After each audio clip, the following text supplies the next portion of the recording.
Andrew, Declan, how's it going today, boys?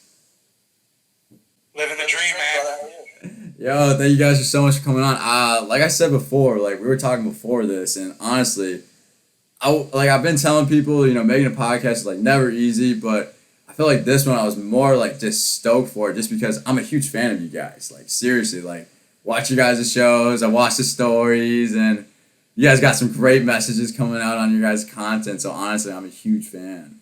Yeah, you're a junior at St. Thomas, right? Yeah, I'm a junior right now, man. So just hitting the books right now.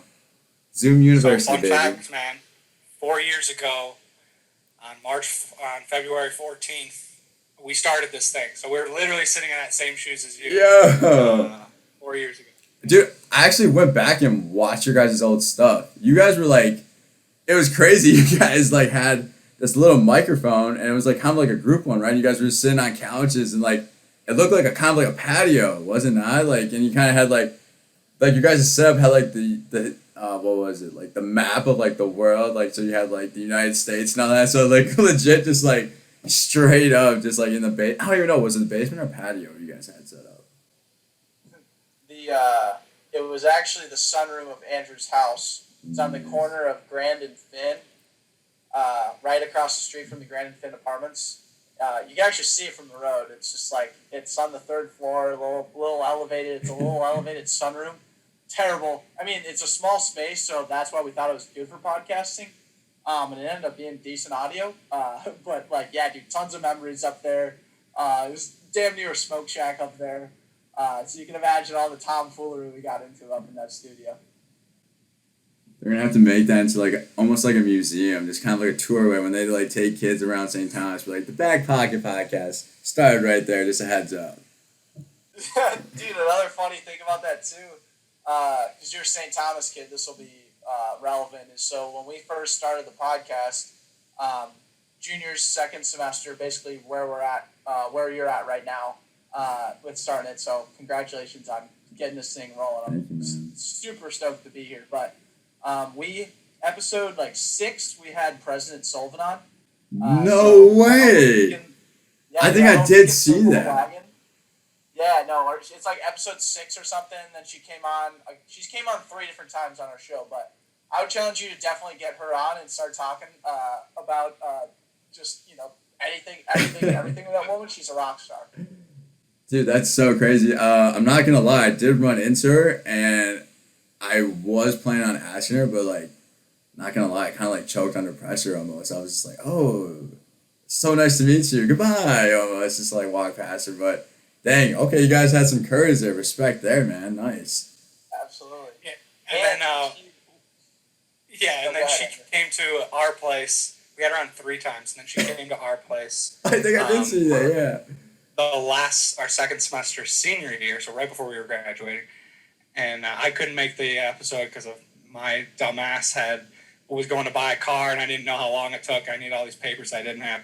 So I couldn't make it, so Deck took it solo, and she brought her dog, her golden doodle, and Deck recorded the entire podcast with President Sullivan's dog in his lap to try to avoid the dog, like, eating around and sniffing around, like, our sunroom on my second floor. Dude, that's like so iconic. Like that has to be like a T-shirt almost. Like I feel like it has to be sold in like the school stores, dude. Seriously. Absolutely, but dude, I'm sure we'll get into this later, but I want to know just like what was the impetus for you starting the Suave Podcast? Dude, I mean, kind of like I'm sure you guys may like relate, but I mean, with COVID right now, just. Kind of have like a little bit more free time on your hands. Like I ran track last year. I'm not running track this year, so I kind of was just like wanting to push myself almost. And I'm a huge podcast like fan. Like I said, like I watch your guys' stuff. I know you guys will like get into this later too. You guys are a production company, so like I've been watching your guys' other stuff like Straight Candid, and obviously like who doesn't watch Joe Rogan? So. And I kind of like just love to talk, so I was like, maybe just like give this a go. Like I really like don't expect like.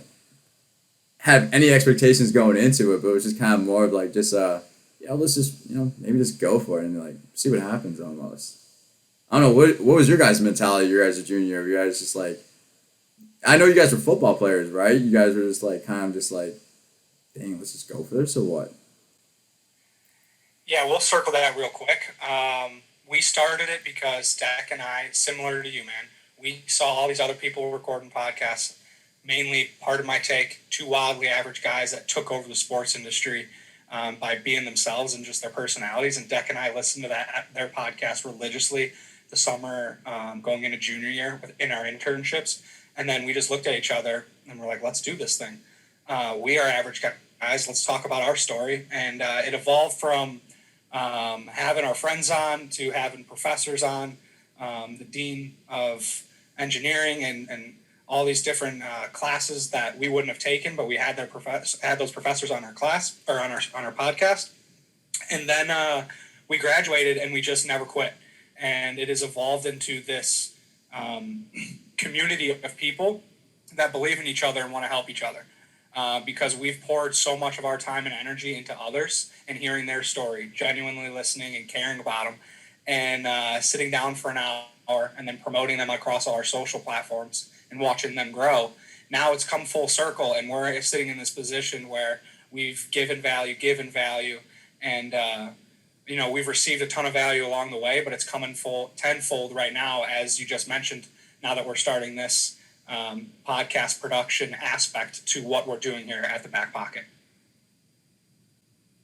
I mean, for you guys though too, one thing I've like definitely noticed is that you guys are like just breaking barriers almost. Like it's not, you guys just really involved, and like that's like kind of like the cool thing I've kind of like noticed. Like I kind of like did my homework and really watched. Like you guys were on a boat and filmed the podcast. You guys were outside. You guys did a stand-up comedy thing, and like now too, like with your content coming out, you guys are doing like this whole dating thing now. So I mean, you guys are like having, like you guys started this 4 years ago and just like keep like setting the bar. You guys' logo is completely changed, and I'm actually like in love with the logo now. Like that thing is like super dope too. So I mean, like what's with it? Like where are you guys coming up with these ideas? You guys just like sit in the basement, and just coming up with these together, and just be like, yo man, like let's try this. Like what goes on in that thought process?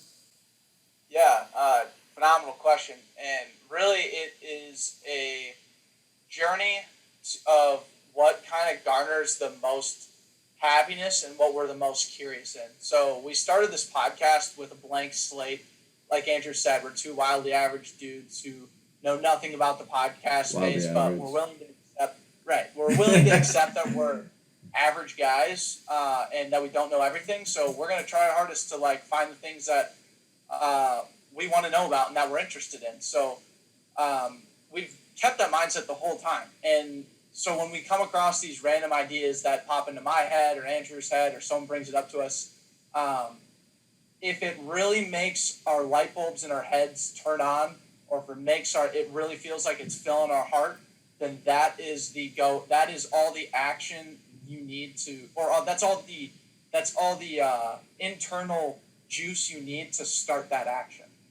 And Andrew and I talk about this all the time. We surprise ourselves, man. Like we don't. Sometimes we come up with these ideas completely off a whim, and our whole thing is execute. Like we know that it takes a long time, and these are a lot of different processes to work through, and a lot of it isn't really that fun, especially when you think of the original idea and how fun it's gonna be. There's situations that just suck. But at the end of the day, I mean, we continue to shock ourselves, and we continue to surprise ourselves, and we have this evolutionary aspect to us because we truly look at this podcast as a passion project, and we truly look at this thing as something that we seed every single day, that we water that plant every single day, and we're not making decisions based on money. We're making decisions based on feeling and whatever garners like the most happiness and positivity. And I know that having Declan with me along this journey, that anything is possible. And that is literally the coolest thing about Backpocket is we can sit here and talk and come up with an idea and make it happen. Anything that we want. And like a great example is our 2-year anniversary in 2018. In 2019, Declan was like, let's host a comedy show in our house. This is right after college, so we're living in a post-college environment, and we hadn't seen a lot of our friends in a while. And we wanted to celebrate Backpocket's 2-year success. So we hosted a comedy show in our house with 5 stand-up comedians that we've had on our podcast throughout the years. And Declan emceed the whole thing. We built a stage in our living room, removed all the furniture, went to a rental company, bought 69 folding chairs. And on the snowiest day in 2019, it was in the middle of February, it was the snowiest day of the year, we packed our house with 69 people, had raffles from local sponsors that wanted to participate in this event where we did a little raffle for them. And the best part is, it was super snowy that whole time. I convinced all 69 people that walked in through that door to take off their shoes. That is something that people don't understand. That is accomplishing the impossible. To have people have the chicks to take their shoes off is a feat in itself. Just look them in the eye and say, I know those shoes go with your outfit, but you're going to have to take those off because we're hosting a huge party in here and we can't drag that snow across my house. So did you guys perform too when you guys did the stand-up or no? Yeah, I do stand-up comedy. I was going to say. I've been doing it since November of 2000. I forget when. I've been doing it for like 2 years now. And a lot of it was like getting that inspiration from like Rogan and all the different types of comedians that he has on the podcast. And just seeing the overlap of podcasting and comedy was just like all the juice I needed to get going. And then now kind of being in the space, like comedy is one of the more fulfilling, but also very difficult art forms in the universe right now. But yeah, I performed at that. I emceed it, like Andrew said, and nothing better than selling out your own house on a snowy night and then making everybody laugh. Okay, so I've definitely noticed, like, even for me, like, doing this podcast, like, to be able to, like, talk in big groups has definitely helped my confidence. Did you experience that when you went on stage? Just, like, was it just kind of, like, a normal thing for you just to, like, be like, oh, like, I've been here before? Or, like, did you still have, like, a little bit of nerves? Because, like, I feel like stand-up is just, like, a completely different animal just because, like, you're so... Like, if people aren't laughing, I feel like that can even get into, like, a comedian's head almost, and it can, like, affect the stand-up. Like, was there any thought process like that when you went on stage or, like, any moments like those? Yeah, 100%. I mean, the reason I liked stand-up the most was because it gave me this, like, nervous energy of, like, it gave me, like, game day vibes because of, like, how nervous I was and, like, how nerve-wracking it is to go up there. And, like, when you get up on stage, it's, like, then, like, all my nerves go and I'm just able to, like, kind of do my set. But the biggest difference and the hardest part for me so far is I'm a guy who could talk to a brick wall for 4 hours, which why I love podcasting and I get to, like, have this opportunity to share my voice. But in comedy, you got to take breaks. You got to stop talking every once in a while. You got to, like, have a cadence to it. You got to have a natural riff to it. You got to allow the audience to hear what you're saying, respond to it, and then, like, have some crowd work. So my problem early on in comedy, and I would say this to be the case now, is I talk too much on stage. It's too funny, too. I've been to so many of his shows, and the moment where I, like, recognize right when Deck is up there treating it like a podcast instead of, like, a 10-minute comedy set, and I'm sitting there like, oh, dude, he's just telling a story. There's no punchline. You're the only one laughing in the audience, too. That'd be even more funny, too. No, the kid is fearless, and that's why awesome. Like, I will respect the hell out of him for the moment that he got up there and tested his first joke to then not stopping. After that, I totally thought it was going to be a phase. I thought he was going to run in and out of it. COVID has kind of put a little bit of a slowdown to it, but the man has been committed for 2 years to working that craft and writing down, like, his thoughts, and it has only enhanced the podcast because the way he can articulate his thought process on things is incredible. I am so freaking proud of you, Deck, for jumping up on that stage 2 years ago and sticking to it. I mean, you have a blast up there. It's incredible. Yeah, no, I appreciate it, man. And but it all comes back to like this idea of like, I know you're only 3 or 4 weeks into the podcast, Michael, but Yeah. like the podcast has changed our lives, man. And we're not saying that because it's like, you know, it's made us all this money and all this other bullshit, but it's just like it's been able to activate like the self-awareness part of our brains. It's enabled us to learn how to really have a good ass conversation and listen to someone intently. And from that genuine action, we've built incredible connections in the community of Minneapolis and the greater community.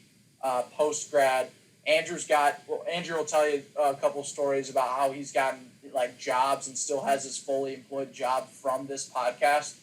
And when you look at like that story, Andrew was the first guy to come to me after 6 weeks and say, "Hey man, I don't know if I want to do this podcast. I'm kind of concerned about what employers are going to think of me with what I'm saying on this show. And it's also taking me way too long to produce. I don't understand a lot of it, and it's tough." And I was like, "That's super unfortunate, but we're not stopping. Like there's more to this. Let's figure out how we want to record. Let's not record for 3 hours and chop it down to 1 hour. Let's think about what we want to talk about and say those things and be more intentional." So it's been very cool to take on all these different opportunities. It's been very cool to just evolve because we've stayed consistent and followed our hearts and what garners the most happiness. Like, these are things like I can't make up. These are things that just like have happened in our lives. And we still come back to the same aspect of like,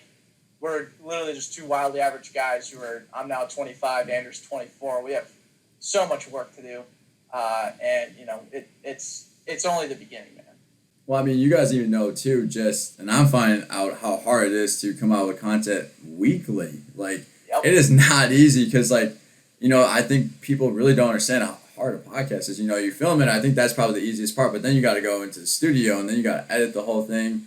And, like, even today, though, too, you guys were telling me, like, oh, yeah, like, right before this, we shot an episode and, you know, now we're here. So, appreciate that. But, like, you guys are putting in the serious work. Like, has there, like, been moments, like, where you guys have ever, like, I mean, you said it before, too, like, with Andrew, but, like, has there ever been moments where you're like, oh, like, I need to take a break? Like, even, like, with COVID and, like, everything that happened, was there ever a moment where you guys were just like, you know, I just, you know, want to cool off here? Or has it always been, like, full steam ahead? Yeah, I can take this one. You know, we've understood that Backpocket is a mirror image of Declan and I.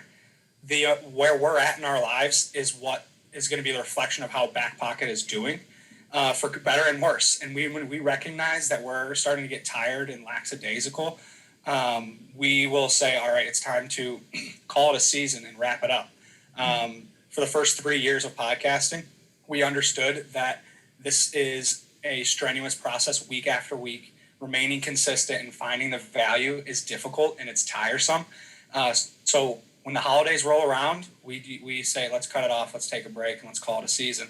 That's how we like rejuvenate and find, you know, a new passion leading into the next year. And during that little break, Deck and I always challenge ourselves to do something with that time so that we can come back the next season with more content. And a great example is in 2019, we met Steve Weigel of Ivy Adventures, and he has a company here in Minneapolis that is an adventure company that takes really his friends, but anybody can join it. The people that know about it most are the people that are closest to him. And he takes a group of people to somewhere that he's already been abroad, like Thailand and Croatia and the Caribbean. And Deck was fortunate enough to go to Thailand in 2020, wow. Right before COVID hit, for the whole entire month of January.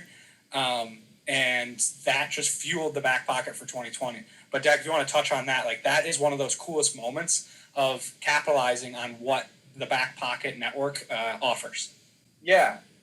So to back up a little bit, like Andrew said, we had this guy on our podcast in 2019, and he runs this adventure company that does a lot of good service work around the world, like in Thailand, Croatia, all these different places. And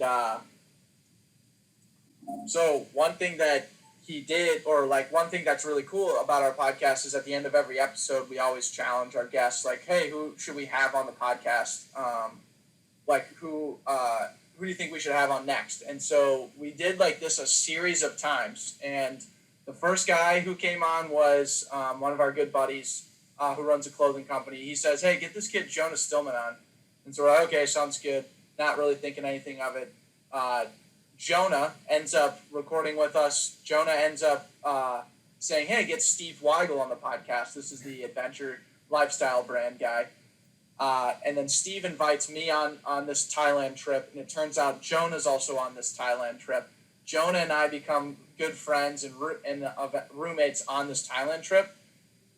Fast forward to May in the midst of COVID. Jonah I have to leave for Arizona. Jonah ends up living in our house now, in the very space that he recorded the podcast in less than a year, or I guess at this point over a year ago. But the whole point in what Andrew's getting at is like this idea of like connections in the Twin Cities and how like that could be so fruitful and being able to take advantage of these opportunities. Like we're always gonna say content is king, because content is king, and you always want to remain consistent. There's no doubt about that. But there is something to be said about like taking a break and taking advantage of opportunities that come when you're not focusing on putting content out every single day, which is why that J-term break is so great. And that's why we took advantage of it for the first 2 years recording the podcast at St. Thomas. But then we applied it, that same J-term, after school ended. And then this year actually was our first year where we didn't take off anytime. And I kind of regret it, but at the same time, like our focus on, like we've outsourced our podcast production. So like we're not really going through any of the week to week grinding of like content production anymore. That makes sense. No, yeah. And I mean, that's definitely so awesome too, just because, you know, I see your guys' content, you guys get all these cool, like very interesting guests too as well. And I guess like even a question for me though too is just like, is there a certain like type of audience you guys like try to reach out to? Is it just like more of like just interesting guests and like just almost like, because I know you guys have done so many things for the community. Like you guys are more than just like a podcast. Like you guys are like really just like out here for the community. And for me, that's like pretty awesome to see, like being a St. Paul native myself, like just living here my whole life, and to like see you guys like even get back and like is that like kind of like play a role in it, or is it just something that you guys just like, you know, just you guys go for people you have interest in? I don't even know how to ask that, I guess. I think there's like 3 tiers of people that fall into the bucket of types of guests that we have on, and it has nothing to do with the industry or field they work in, but it's more so the stage of life that they're in. Oh, wow. We have people that are on the cusp of doing something that they've never done before, and they're challenging themselves to venture out and give it a go. A simple example is our teammate and longtime friend Jordy Lundell. He came on the show right before he quit his job doing finance to take photography full time. And then we have another tier of people that are, you know, just a tad older than that have been up to something special for a couple years. Guys like Brandon Polizzo, who has started his own ad agency and now left that company to go to work for Iconic. And that kind of like gives us a better perspective of, okay, here's the transition from starting what you're doing to a few years into it, and how the progression of fulfillment comes. What does it look like to make this a career? And then the guests that we don't have on that often, but definitely as a reinforcement to, you know, the Backpocket brand, is the well-accomplished, established individual.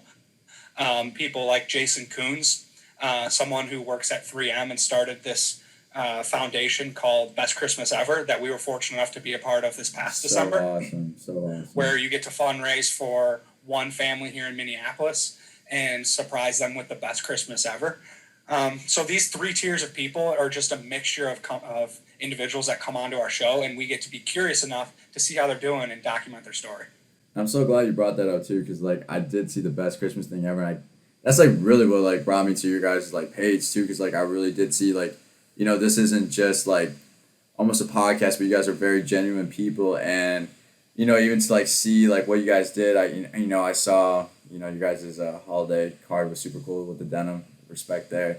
But even just to even just to even bring it to the family and like see their reactions and getting your group of friends together, not even just you guys, and like getting this group and to do something pretty amazing and go to Target and find all these awesome gifts for like the kids, the babies, and wrap them all together and bring them over. And she couldn't believe it herself that these were all for them, and to like see that impact on someone's life. Like, what did that mean to you guys? Yeah, I mean, it was amazing to provide an opportunity to someone that could be potentially like a life-changing moment that they could look back on in their life and be like, if it wasn't for the goodness of the hearts of these people and the people who helped us raise this money to buy the gifts, then this would have never happened.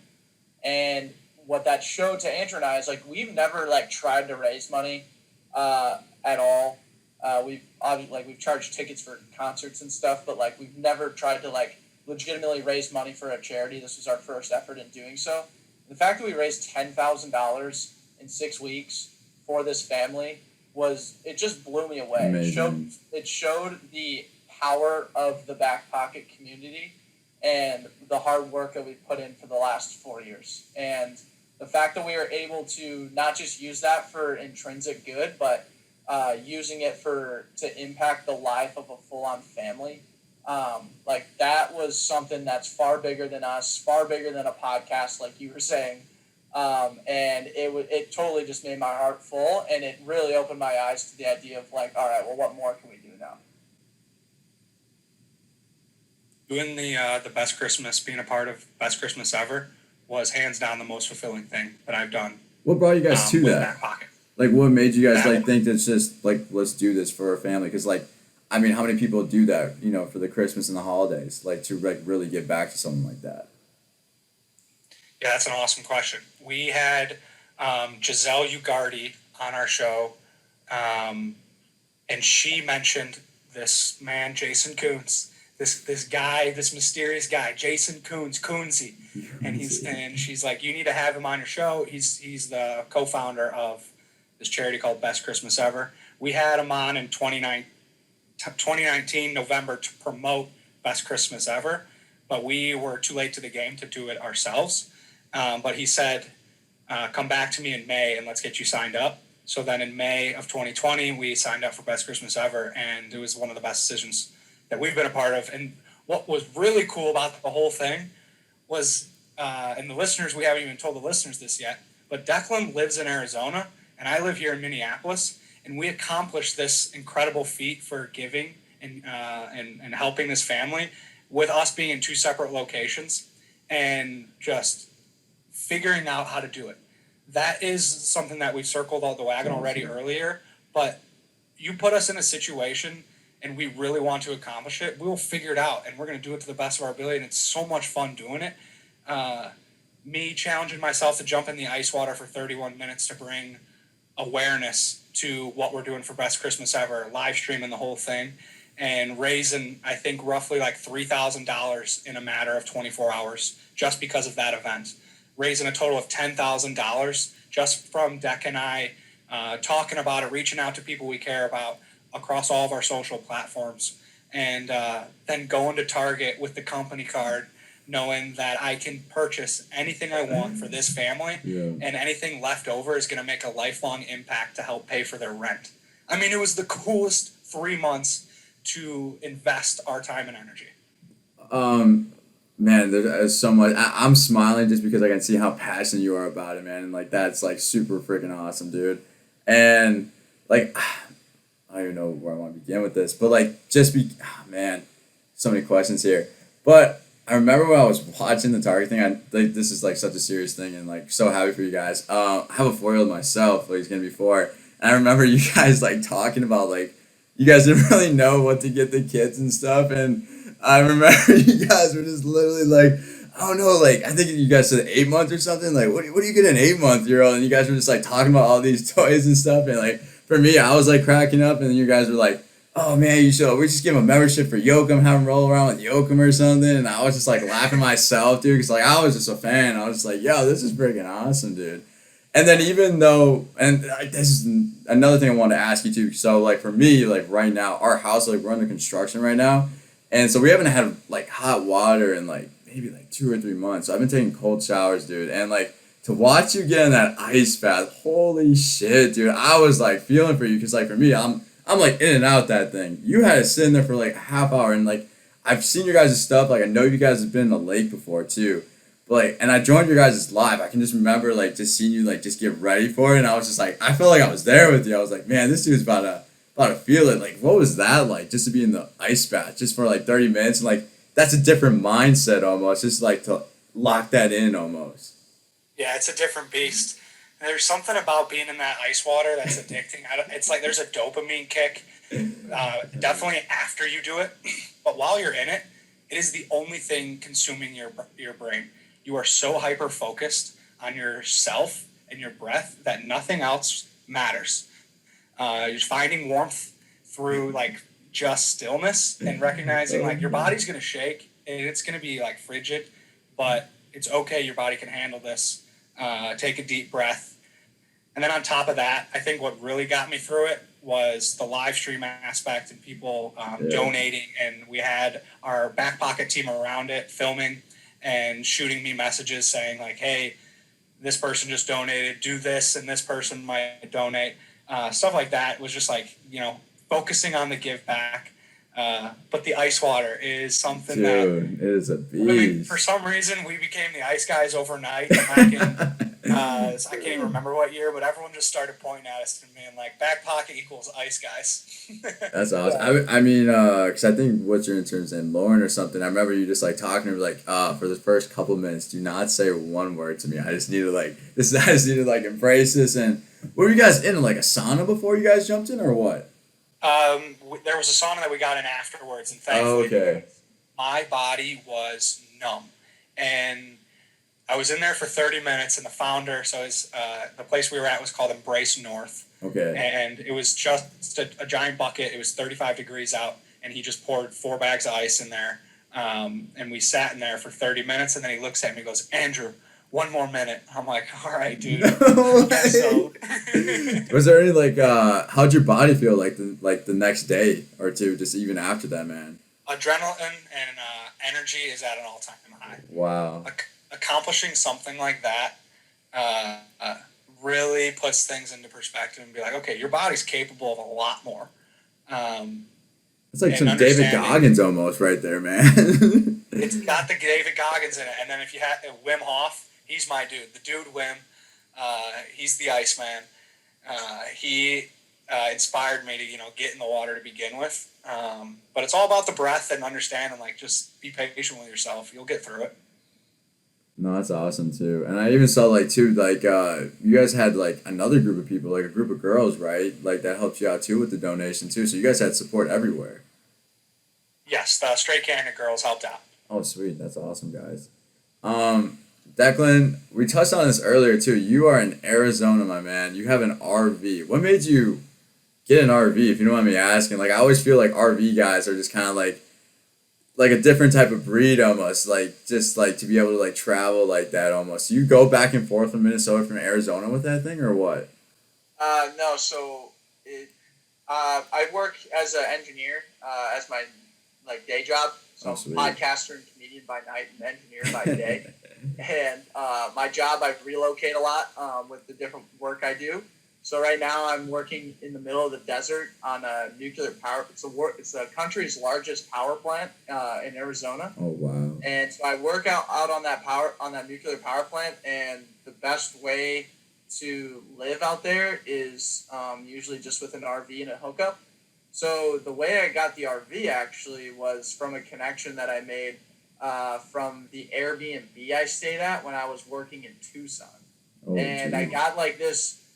Because like you said, like I give off like this van life RV aura. Like I felt like I could do it at the time. Yeah. So when I heard about this opportunity, I was like, it seems like a no-brainer to at least ask around and see if anyone has an RV or if I could buy one or rent one or whatever. It seemed like a good idea at the time. And as it turned out, this connection I made, I asked him just like as from a mentorship standpoint, like, is this a good idea? And he's like, oh yeah, like totally a good idea. I have a really nice RV just sitting in a storage lot that I haven't touched for a couple years, I'd be happy to rent it out to you. Oh, wow. So it was literally like the perfect scenario for me. It's a studio apartment on wheels, and he actually doesn't let me drive the RV, so he actually drives it from location to location on an as-need basis. But at the end of the day, I mean, it's amazing, man. I really do like living in it. It's definitely interesting. There's definitely a lot of different ups and downs with it, but I think the one thing that it taught me is how to live by myself, how to be by myself, as opposed to living with, in college I had roommates, and post-grad I was living with Andrew and had the podcast studio on the third floor. Like, lots of action. It filled up my extroverted side. But going to the RV in the middle of the desert where you're the only person within 10 acres, it's a totally different vibe, man. And I had to get comfortable with this uncomfortable aspect of just like having conversations with myself and like really battling with my inner dialogue. Okay. And at first it was super scary, and at first I was like, am I a crazy person? Like, am I going off the rails? And those were definitely thoughts, but as I kind of embraced it, as I kind of learned through the process, I found so much benefit from it, man, and the necessity that having that inner dialogue with yourself and like the benefits of all that, man, like fired me up big time. Would you ever go back? What do you like better right now, RV or house? Like, if you had to pick one. I can't even make a decision on that. What I like is I like my life, man. I love when people ask me how we're doing, and Andrew and I interrupted each other and we both said that we're living the dream. It's the goddamn truth. Like, I take on every opportunity that comes my way when that door opens. If living in a house is something that I'd have to do after this next job or whatever, then I'll do it. If I got to live out of a cabana on the side of a beach, then I got to do it. Like, if I got to live in a teepee, I'm going to do it. Like, there's situations that, like, Andrew will say I put myself in, and he's 1,000,000,000% right on that. But at the end of the day, like, those are the things I want to do, and I think, though, like, living that wave or riding that wave of life is something I would recommend to everyone, just because of the aspect of uncomfort that it puts you in, but what you learn about yourself is so valuable. Andrew, what were your thoughts when he told you he's been living in an RV in Arizona, man? Man, at first I was just pissed. I was so disappointed that he's going to have to leave what we have going on here. I couldn't quite wrap my head around why he was leaving. I was like, dude, just quit your job, stay, man.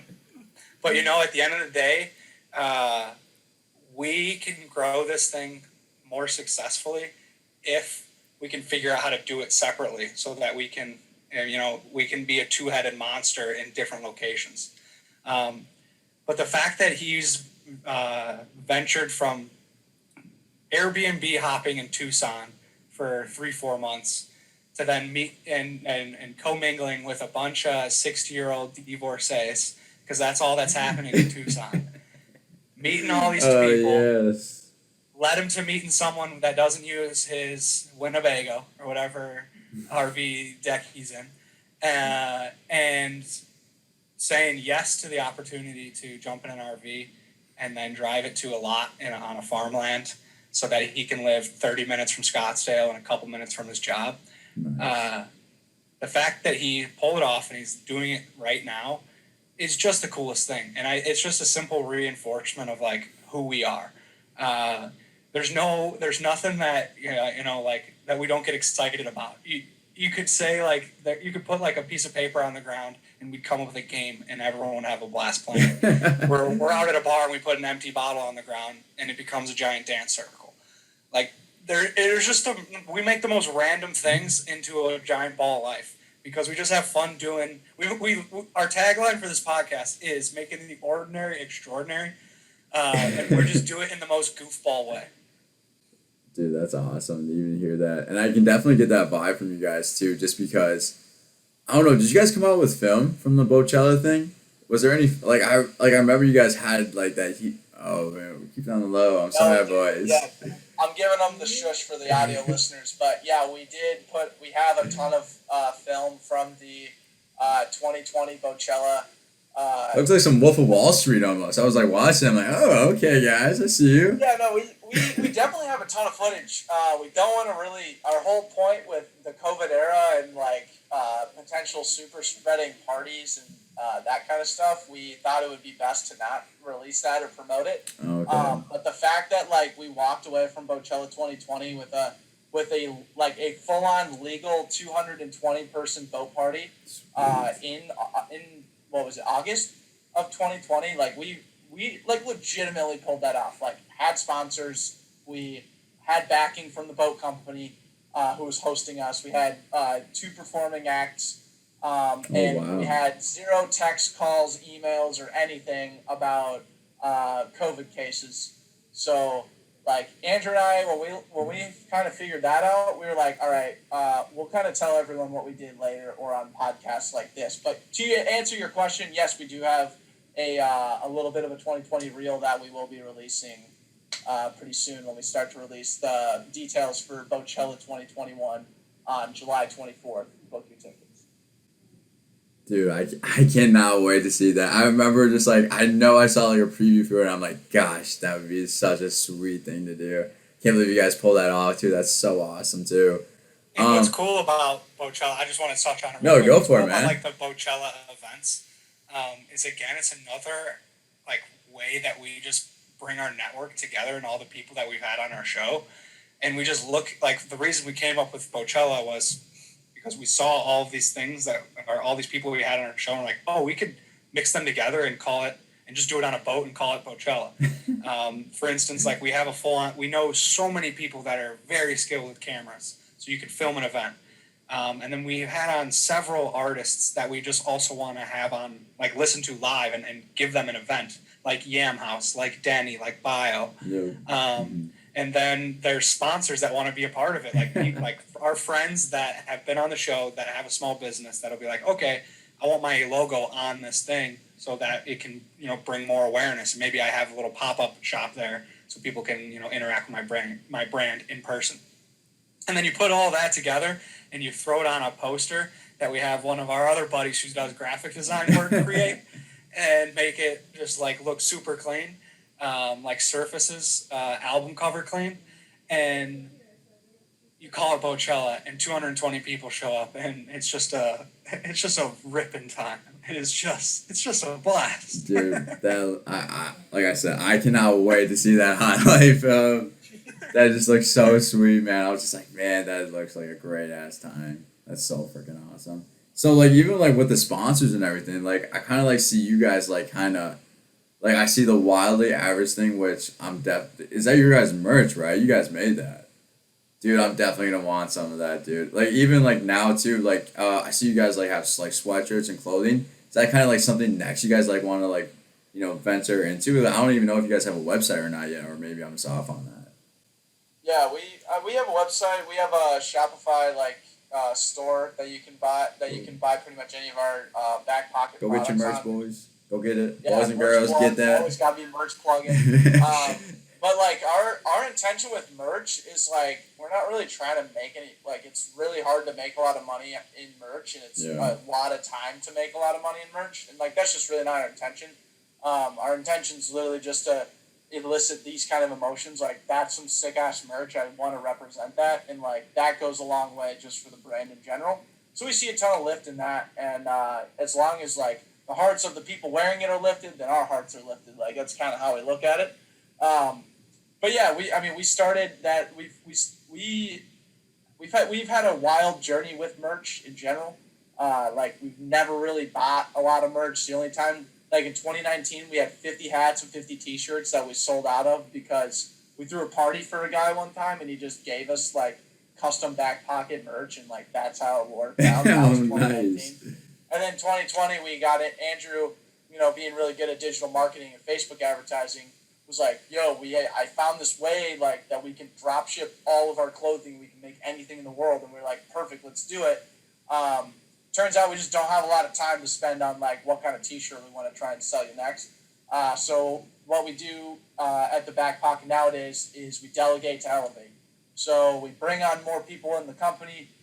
Anyone who's a freshman through senior in college usually, because we want like your experience. We want to give you an experience that you can take and use either like on your resume for future jobs or just like an experience to have that you'll hold in your back pocket for the rest of your life.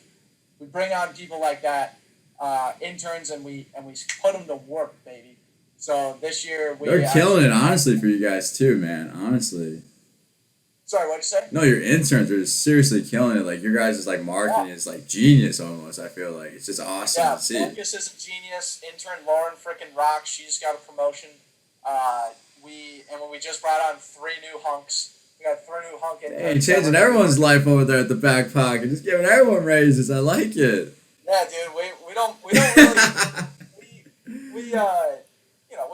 we have a good time. I'll tell you that. But I think what goes like the furthest way with like how we hire people is like, look, we're not here to like pay you a salary, but we're here to like genuinely put our time into you, and like that's what, like when we hired Lauren and Marcus and Jeremy, our sales guy last year, like we were just blatantly honest with them. We were like, hey, never really hired anyone. We barely know what we're doing to begin with, but we have some direction and we have some passion. And like our job this whole last year was just like trying to help them understand what this back pocket thing is and what it means. And if they could be somewhat as passionate as we are about it, then we've done our job. And so that's kind of what we've really tried to do. And it all ties back into like trying to keep this merch thing going and all these different things with like Wildly Average. I love that you mentioned that, because like we're gonna launch a whole brand that has just to do with Wildly Average, where it's just going to be content of making the ordinary extraordinary. So we're super excited to launch that, but like we just have a bunch of different stuff going on. We can't do it all, and so we always try and delegate to elevate. Dude, that's freaking awesome. Like, and another thing too, just what you guys have been doing that's been catching my eye. Like, how's like the production company going? Like, I remember like watching your guys' episode, and like you guys were like, we're a production company. We're going to scream it to the roof. We're going to be annoying with it. We're going to keep reminding people. We're going to let them know if you want a podcast, we'll give you a podcast. Like, how's that venture been just for you guys? Just like, because like Andrew, I kind of like see you're like a whiz setting up the whole room and everything, man. Yeah, Michael, that's a great point that you bring up. He doesn't get enough credit. Give Andrew his respect over here. Guy does his research over here. Let's go, Mike. Give it to me. Mike, you're on top of your shit, man. Here at the Backpocket Corp, we talk about it from the moon. We talk about it from Mars. We are a podcast production company, and we're here to scale your voice. It's going great, and the best part is we've got this blueprint with Straight Candid that we've hit home, and they are on a winning streak right now. If you want to see what the Back Pocket looks like in girl form, but also 10 times just like more high energy and way better looking. Way better looking. I don't know about that. Come on, guys. Definitely. Tune in to Straight Candid with Sid and Soph. And then we got the Date Night podcast that we host every Wednesday night at First Draft, where we bring on a king or queen. And if it's a straight king, we'll have 3 girls lined up for him to speed date, about 15, 20 minutes a pop. What do you mean by king and queen? Say that again? What do you mean by a king and a queen? Is it just like kind of like just like the name, like just kind of keep everyone anonymous? Yeah, that's the name of it. That's our branding behind it. Oh, sweet. Our king is just, he gets treated like a king for a night. That's he gets awesome. 3 ladies lined up for him to speed date, and at the end of it, he gets to pick one of them to ask out on a second date.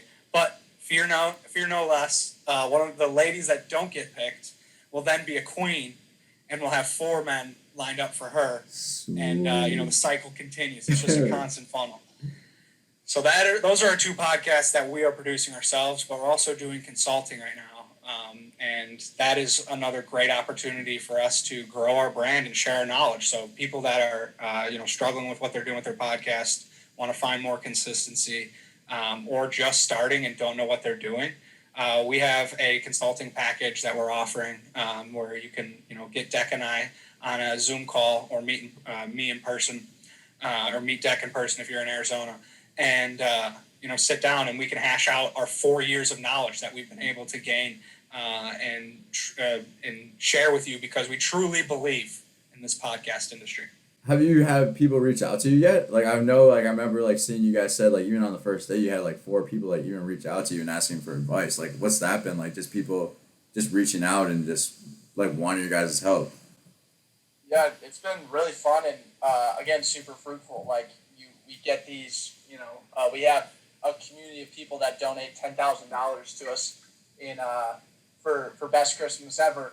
And the first time that Andrew and I talked about being a production company, we had like 5 or 6 people reach out just for inquiries. So awesome. And it's been super fun. Like we just got our first client a couple days ago, and helping her with her podcast and everything like that. And Andrew and I, we talk about this all the time off air, but like it's this idea of like I just love pitching people on what we can provide, and like we're not only are we just super passionate about our own podcast, but like we're so passionate about just helping other people find those same types of wins in the podcast industry. So just like being able to like genuinely connect and work through the hustle of like making a sale or trying to find someone that you could vibe with and make their like podcast or amplify their voice and have their voice be heard. There's really been nothing more fulfilling than that. And it's just cool to like work at this for 4 years and really not know how to make money at all. Like we've gone the sponsorship route plenty of times and still do. Always happy to have sponsors on the podcast, but like we don't garner enough downloads or impressions socially to even like think that we're anything important or at all attractive to any big brand that's trying to pay our salary, So like no, that was never something that we were like that we felt like was really going to work for us, because it just takes a long time to get to like 100,000 downloads and be Rogan status. Mm-hmm. But this consulting thing is a totally different ballgame, because like we've been doing this for 4 years. We've had over 300 podcasts. We produced 2 other podcasts already. And now we're just like here to answer your questions / like help you grow your brand and business. Like there's a lot of value that we can add there. And that's kind of always our thing with just like making a sale or genuinely meeting someone in person. It's just like if I can provide more value than what you expected, then I won. And that's all I care about, is trying to overperform at all times. And so that's this whole realm of like finding people to produce has been an awesome time. We're nowhere near, making enough money or have enough clients to like take this thing full time yet, but I'm just loving the process. And even for me though too, I've had so many people come up to me and ask me questions about the podcast and like kind of like how it all started, and like really very interested. And they've always said to me like, I've always wanted to start a podcast, but I'm so hesitant. What were some of the questions you guys have been getting like reoccurring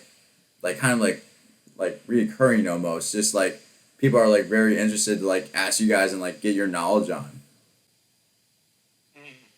That's a good question. I think first question that comes to mind is, and I'm not sure if we've already answered it, but having to do with numbers not going in the direction that you want. So your downloads are either dipping or there's a spike in a certain day or a certain podcast release, and then it's just not the same the next one. That's like, I think, a high question that we get quite often. And we just actually released a podcast or recorded it right before this one called Winning in the Podcast Industry. And the whole basis of what we talked about, how to win in the podcast industry, is not numbers based in terms of how well you're doing with downloads, but more so, where do you find the value and how consistent can you be? So for us, where do we find the value? It's in our network. I mean, I have circled so many different situations where we have had a great opportunity and a great time because of our network. Boatchella, best Christmas ever. I work my full-time job right now from a podcast guest. He came on our show. I had an internship at the time, and when that ended, I reached out to him and started working for Caleb for his company, Social Works. Oh, wow. Nice. That, I think, is the coolest aspect, is how you can treat the podcast industry. So when you get asked, like, why are my numbers down? I'm tired and I don't want to do this anymore. It's hard to stay consistent. Well, where else can you find the value? How else can you stay motivated? Who can you grab, quote unquote, coffee with and record a podcast to then maybe do something with this person outside of the studio? Those type of perspective flips really enhanced why Deck and I have been doing this for 4 years and have no plans on leaving the industry. Yeah, and I would triple down on that too and just say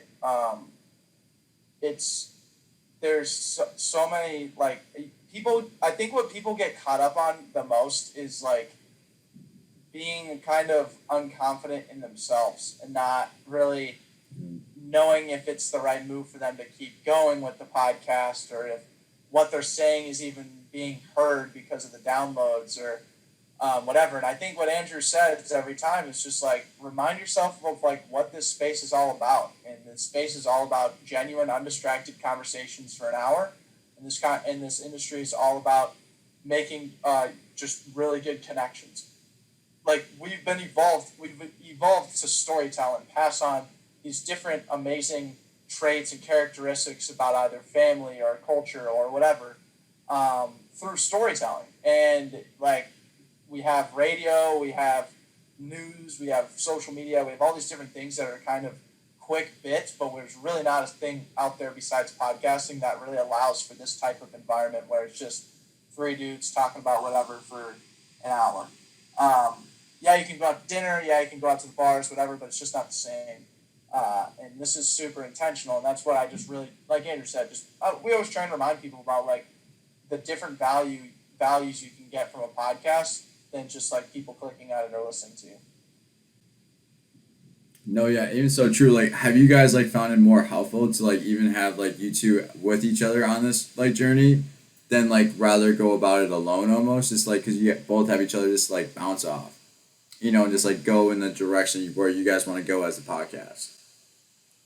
100%. Yeah, I always say. Yeah, I'll start, Andrew. I know you got some things to say. But Andrew's a great balance for my persona. I'm always on step 30. Andrew's always on step 1, 2, and 3. So just that aspect of like, hey, I really want to throw this like Bocello party, or like, what do you think about this idea? Andrew's always like, well, okay, like, where are we going to host it, or what's the boat? Like who's going to play at it, or when is it going to be? We have a really cool balance. And I think a lot of it comes because of our experience on the football field together, having to be accountable to each other from day one, being a part of the St. Thomas football team and being scout team Gruden Grinders for 3 to 4 years of our career. So just like that aspect alone, and that's where we started the podcast, was like this idea of just like ultimate accountability, ultimate honesty, like say it with your fucking chest, like just be honest and say it right away and don't keep it in.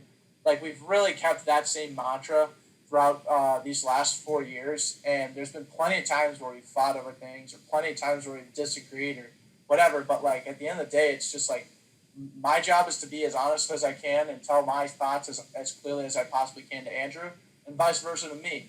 We're going to have bad days. We're going to have days where we feel like we don't get shit done. That's really not the point. Like, the whole point is, like, we're moving in the upward trajectory. We always say up and to the right mentality. And we're always doing that shit. And it's super nice to have someone when you're having a bad day personally, or you're feeling unsure about something. It's so good to have a guy like Andrew to bounce those ideas and feel ultimately better about the whole process. Mm-hmm. And there's not a day that goes by that Deck and I don't have a disagreement, but we always know that like, that's how we can like come to find that third space. And when you have two people that are so different than each other, we are completely different people in terms of how we operate daily. But because of that, there truly is a third space out there that we can enter. The idea of like the duality between our personas entering this third little bubble is just the coolest thing. And that's why it's pushed us so hard to be ultra creative and make these things happen, like recording a podcast in Mill City, and outdoors, having a mini generator 100 yards away or 100 feet away because we got a huge extension cord, and having our buddy fly a drone over it to capture the whole moment, to recording that same type of outdoor podcast on a little dinghy in the middle of Minnetonka, to then taking that podcast and recording it on a giant yacht on the river Stillwater. like these things I don't think of are possible, and Deck comes to me one day and says, let's do this. And I'm like, all right, we don't have the equipment for that. Where do we go? Okay, we rent a Micro Center, and then we go to blank, blank, and blank and check the boxes. It's an endless thing that like keeps happening time and time again between the two of us. And it's fucking awesome that I have Declan by my side. I am so stoked to be in this journey with him. And it's definitely not possible if one of us was removed. No, yeah. Can I ask whose idea was it to have your dad like kind of be involved with the podcast, Andrew? Because like I see his messages, man, and I'm just like, holy, like I'm gonna run through a fucking wall today. Like I'm gonna get some shit done, man. Like seriously. And like I'm just looking at myself. I'm like, this dude's wise. Like this dude's like speaking with knowledge almost, you know. So even for me, like I'm listening to it, and I'm like, man, like that's super cool to even have like that father-son relationship and like bring that family aspect to the podcast. Like whose idea was it, if you mind me asking? Yeah, my dad's my hero, but I do think that Decky pushed my dad a little harder than I did to be a voice on the Back Pocket. He started his own podcast for a brief stint. He worked for a restaurant company, and he started a podcast. What was the name of it? It was Off the Cuff with John and Sarah. Yes, and he started that podcast and, you know, kind of started getting comfortable talking into a mic. Mm-hmm. And then one day he sent Deck and I a selfie video of him walking for like 2.5 minutes. Yes. And Deck looked at my dad and said, this is incredible. We need more of it, but you got to make it under 60 seconds. And challenge my dad in a certain way. And from then on out, for all of 2020, from the Super Bowl of 2020 to the end of the year, and then I think a couple more weeks after 2020, I think it was 50 straight weeks, my dad sent Deck and I a video of him walking around town, recording a selfie video. And the first few were super shaky, and he didn't quite understand how to hold the camera in front of his face, to then like incorporating all of these signs and different things that he's passing with his phone. I mean, my dad is a superstar. If you haven't seen the videos, his name's Pops by our community, and he is an icon. Dude, those videos are insane, man. Like they're so good. Like I just watch them myself, and I'm just like, oh man, like super wise. Like wow, like super inspiring, man. He's a good dude. He's a real good dude, and yeah, I think Andrew's right. I definitely wasn't reserved in what I had to say to him. When I was like, you should definitely put this out and just give it to me in 60 seconds or less so I can post it. And I definitely think I challenged him on that a little bit, but at the same time, like... Was he hesitant almost or no? Like, say that again? Was he hesitant almost to like kind of like get involved with you guys and like share the message or no? No, he's had it in him his whole life. That's the whole thing. Is I probably pissed him off a little bit to like challenge him to do it, but like he's been destined for something like this for quite some time, and it's obvious in like your reaction and all the different people's reactions to like his stories and stuff, because he's got it in him, and I really think like there's something on the come up with him. Like now that he's like recently retired and everything, like he's definitely going to be doing something on the horizon with his dose of inspiration every day. I mean, honestly, yeah. I mean, just like, yeah, seriously, the content you guys have been coming out with is super awesome. And one thing I do want to ask you is just like you guys like give the listeners maybe like a little sneak preview about like the little day night. Is there some like good tea there, like some good like bachelor moments where there's a little bit of like juicy, like almost like content coming up here, or has like it's been like a good flowing thing, like no housewives action going on with the girls or anything, or has it been pretty just mellow? So we've recorded 7 episodes so far, and our goal is to find our 10, is record as many as we can until we find our best 10. So we will record 30 podcasts until it takes us to find a good 10 high quality episodes and then drop them like Netflix. And then people will binge listen to them, and then we'll go back on a hunt and start re-recording. It's a new way to go about it. We want to test the waters and see this format, but we think it's going to be super icy to, reel everyone in, push this brand awareness, have the whole community talk about this bachelor show for singles in Minneapolis, and then all of a sudden have the perfect 10, drop it, and it explodes, and then we just do it all over again. So that is the juicy details right there, is that we need people to come to play. If you come just to hang out and record a podcast, that's fine. We'll record it. You can have that experience, but it probably won't get released. We're looking for the heavy hitters. We're looking for crazy content. If you're a little bit off the beaten path, you're off color, but you're crazy outgoing, reach out to us at the _DNP. There we go. If you guys want to find love, has anyone found love yet on this show yet, or no? Like, you guys are just like making everything happen. Yeah, we've recorded 7, and I'd say we're 6 for 7 on love. Wow. There was one guy who was like looking at his shoes the whole time. He wasn't finding any love down there. So, like Andrew said, you gotta come and play. We're getting ready to launch this Kings and Queens segment tomorrow. I know our podcast will be, by the time the podcast release, will probably be a few revisions into this series, this speed dating series. But what I tell, because what's funny is when we post this everywhere, this is some good tea for you. I would say we get 90% of our submissions and people who are interested are girls. And they're like good-looking girls most of the time. I can't get a single really good solid 10 boy to sign up. And digging more into this, finding a couple more resources as to why this is. It's dudes are nervous about it and don't really want to get vulnerable. Really? So what I'm telling to the guys right now, any fucking dudes listening right now, treat this like a game. You have 60 minutes, 20 minutes with each girl, and you can go and do whatever the hell you want. No questions asked. It's not gonna be released yet. But it's gonna be fun. Just let it loose, have a good time with it, and see what happens.